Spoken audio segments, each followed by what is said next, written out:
à la découverte de la glycémie et de l'insulinémie. Dans cette vidéo, je t'explique ce qu'est l'indice glycémique et le fonctionnement de l'insuline. Tout d'abord, l'indice glycémique. L'indice glycémique, ou aussi appelé IG, est la mesure du taux de sucre, autrement dit glucose, dans le sang.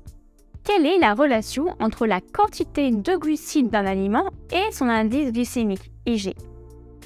Les aliments sont plus ou moins riches en glucides, c'est ce que l'on nomme la charge glycémique, c'est-à-dire la quantité réelle de glucides dans une portion de l'aliment.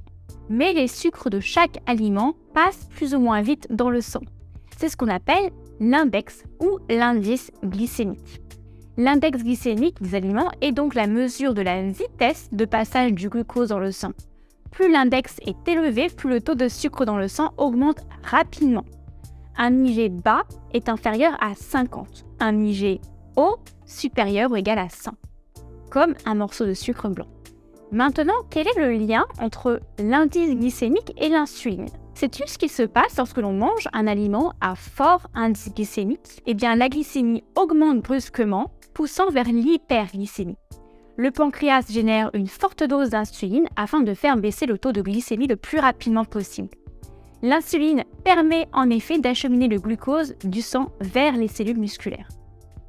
Lorsque le taux de sucre dans le sang baisse, cela crée un effet de coup de pompe et une sensation de manque et de faim. C'est physiologique, c'est tout à fait normal. En effet, c'est ce qui permet de faire comprendre au cerveau que l'on a besoin de réalimenter notre corps. Cependant, lorsque l'IG d'un aliment est très haut, eh bien, cette glycémie augmente très rapidement, beaucoup d'insuline est sécrétée, et donc très rapidement, le sucre présent dans le sang va rentrer dans les cellules, abaissant brutalement le sucre dans le sang. On a un effet on-off, un peu ping-pong.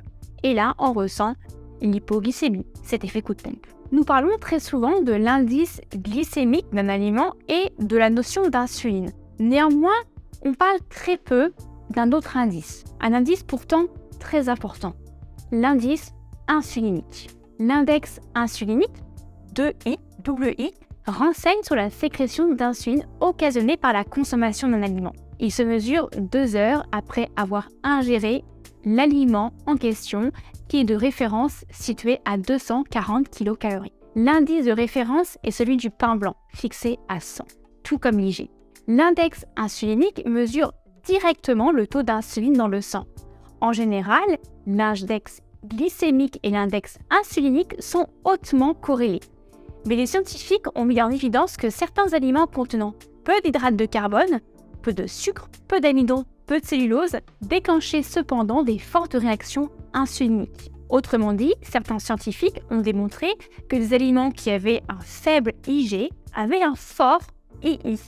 Étrange, non? Les aliments qui entraînent une augmentation importante de la glycémie sont ceux qui stimulent le plus la production d'insuline.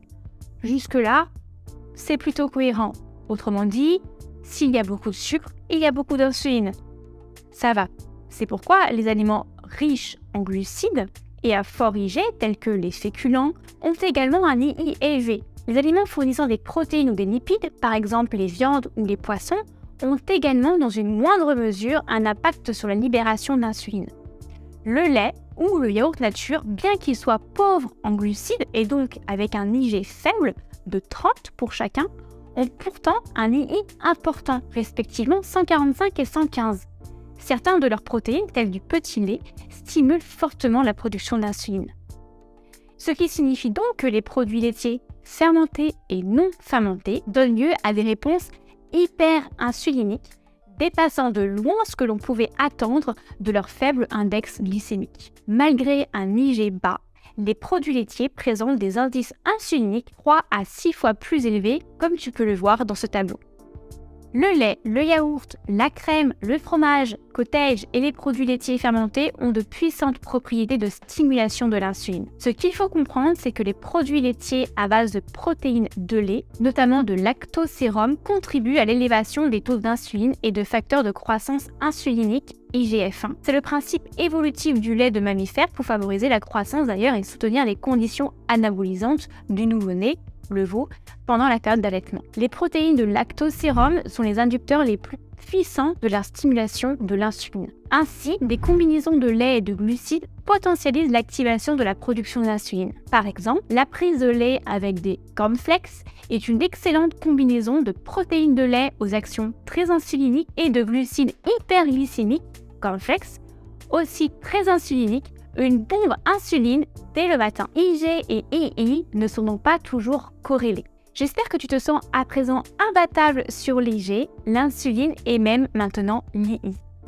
Ce sont des notions juste à garder en tête lorsque tu vas pouvoir explorer l'hygiène alimentaire de la femme souffrant d'aménorrhée, notamment des aménorrhées dues à des dérèglements du fonctionnement de l'insuline, par exemple des diabètes ou encore du SOPK. Si une femme te présente une hygiène alimentaire basée sur des aliments à IG bas, prête attention notamment aux produits laitiers à base de vache, entre autres, qui pour autant vont augmenter le taux d'insuline dans le sang de cette personne et donc favoriser davantage le dérèglement hormonal et potentiellement l'aménorrhée.